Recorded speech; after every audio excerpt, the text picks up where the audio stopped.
Let me put a marker down. Yes, like center on top. Okay, I guess, yeah, let's just talk at the beginning. I guess that makes sense. Man, I honestly was not confident for like a large portion of my life.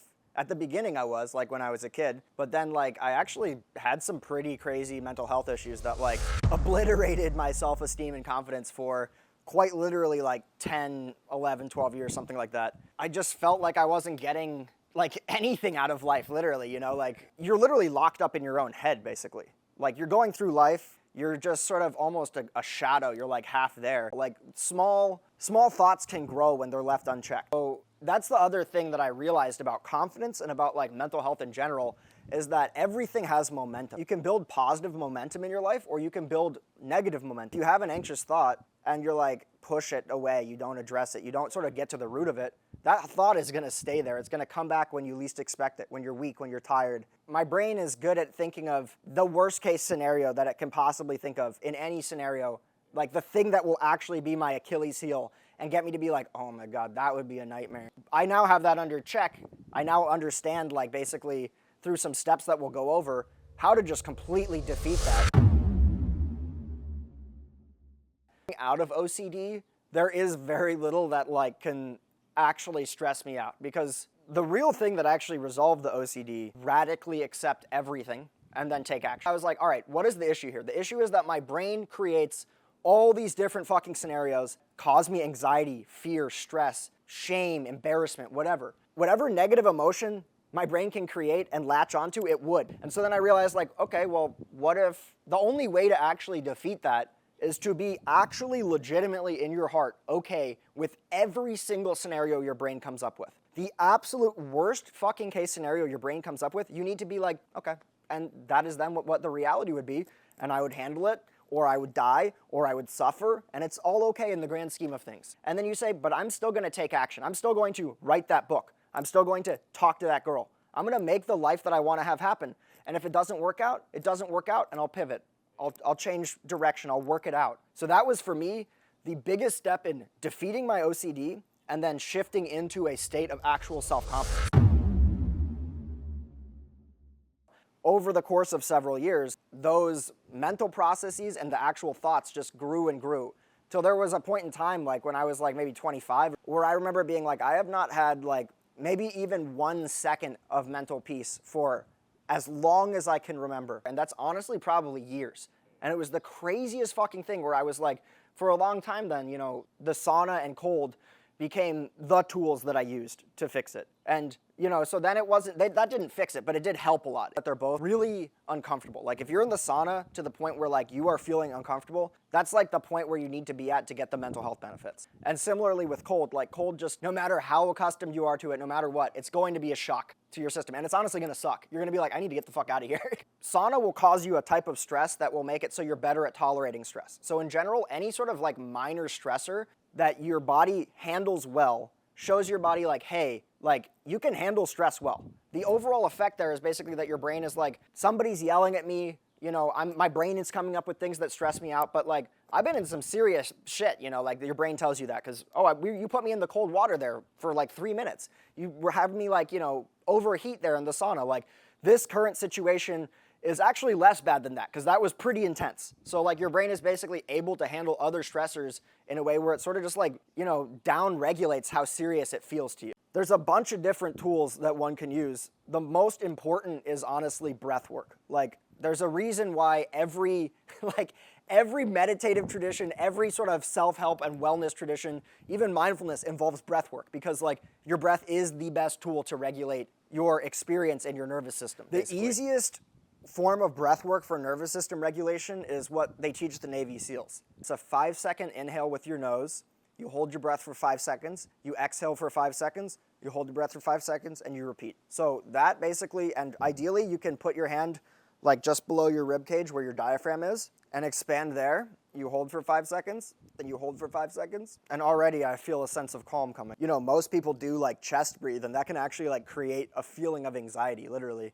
Like, so for example, one of the things that you can do is if you lie down flat on your back with your knees up like that, you know, basically you're in this position, you can then really easily feel your stomach expand here And it's not like you don't want to breathe through your chest. Like your lungs do exist up here. You don't only need to breathe through your diaphragm, but it goes diaphragm, expand rib cage, expand chest. And then chest closes, ribs close, diaphragm closes. So basically that is like the optimal healthy breathing pattern. The other really easy thing that you can do, and I'm stealing this from Huberman, is if you make the exhale longer than the inhale, that relaxes you. So like 3-second inhale, 6-second exhale, that tells your brain, hey, we're safe. And so like that's another thing you can do. Obviously, you know, the tools that I referenced at the beginning are some of my favorite tools like cold and sauna. Those are both really great for regulating the nervous system because they're so fucking stressful. Like you need to stress your body out and then you come out and you feel relaxed. Coming out of the sauna, you feel such a sense of relaxation. Your nervous system's like regulated more so. And then obviously like, you know, walking is probably one of the most effective tools that we have to regulate your nervous system, particularly if you combine breathing and walking in a nature landscape with keeping your gaze soft and just looking at like the landscape, the horizon and green. You are going to be in such a nervous system down-regulated state compared to where you were when you walked into the park or whatever. It's actually crazy. Like that's a really great tool, like walking in nature. You look at somebody and you think that they're like super confident. If you were inside their head, you'd probably notice like just normal like experience. Like sometimes they feel anxious. Like if they're not like in a flow state, just like vibing and they're like come into a new social situation, even if they're projecting this confidence, like inside their head, they might feel a little bit of anxiety. Pretty much no one is impervious to like feelings of like, you know, hey, I'm not feeling super confident in this new situation or this weird situation, or particularly if you're putting yourself out there and you can face rejection, like with a girl or something like that.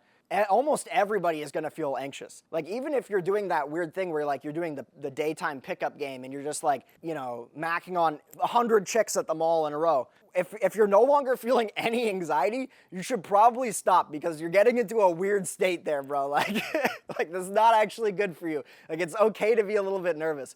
But like mainly, honestly, like the third like way I would say to like sort of, you know, hack this is fake it till you make it. So to me, fake it till you make it means the things that you want to do that you're not confident enough to do, you put yourself out there, you go for it, and you literally pretend you are more confident. A good example is, let's say you're at a party and you've been feeling socially anxious recently, you're not feeling great, but you're at that party now and you end up talking to a girl, okay? You are like, man, did I put on deodorant? Like, you know, do I smell bad? Like, does my breath smell? Like you're having these anxious thoughts. You're not feeling confident, whatever. You got to just be like, who the fuck cares? Like, you know, maybe I'll look like an idiot right now. Maybe she'll like go and laugh. But honestly, like I'm just having a good time. So part of it is like, enjoy the journey and don't like wait for the destination. And so really fake it till you make it, in my opinion, is more like related to like applying for jobs, talking to girls, being at a party. Let's say like, you know, let's say you started working out for the first time. You're just doing push-ups and like air squats at home.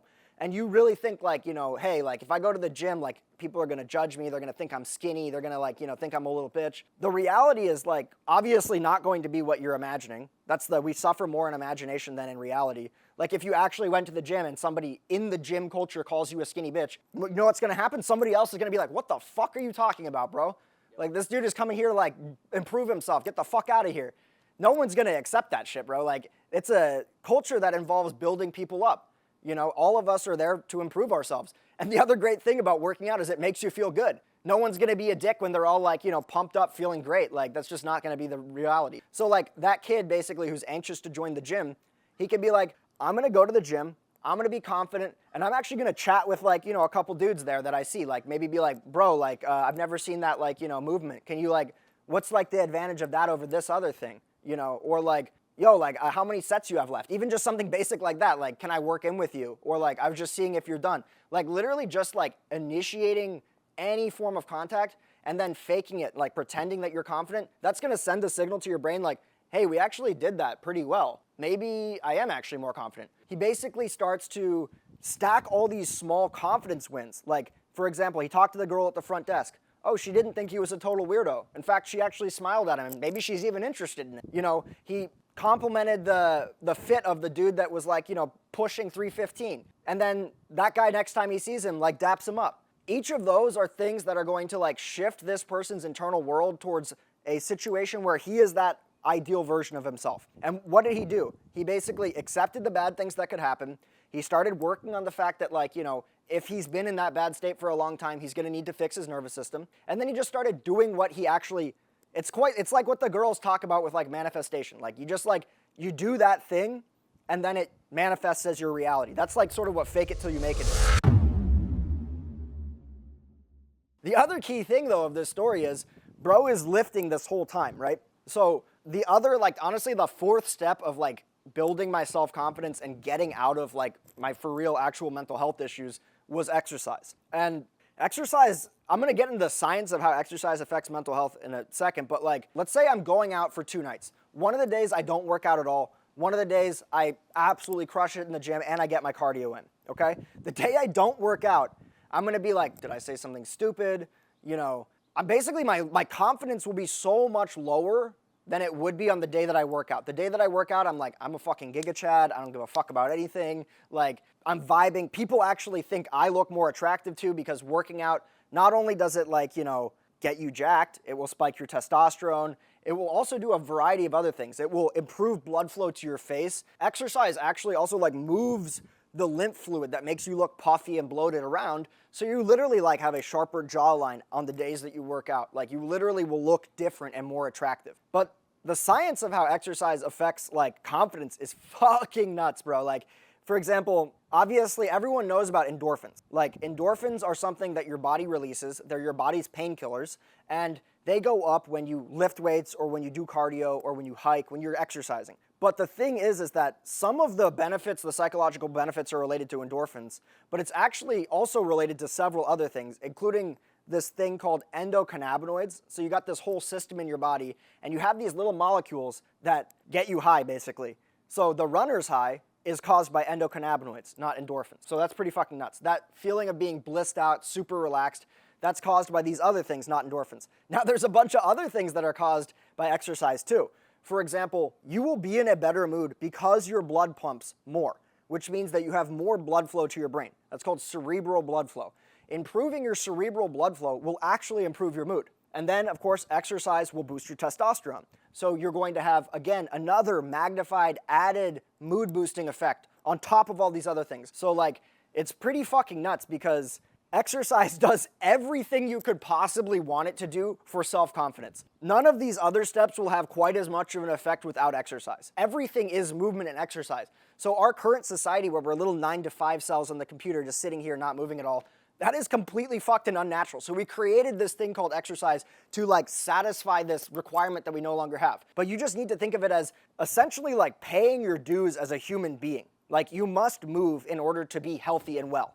And your mind will be completely fucked if you are not moving. It doesn't need to be powerlifting. It doesn't need to be any specific thing. You just need to be getting your heart pumping and moving. Those are the only things you need. If you're not wanting to weight lift, let's say like, you have an injury or whatever, just walking, running, cardio, any of these things will give you that confidence boosting effect. And so I challenge you guys, test this out.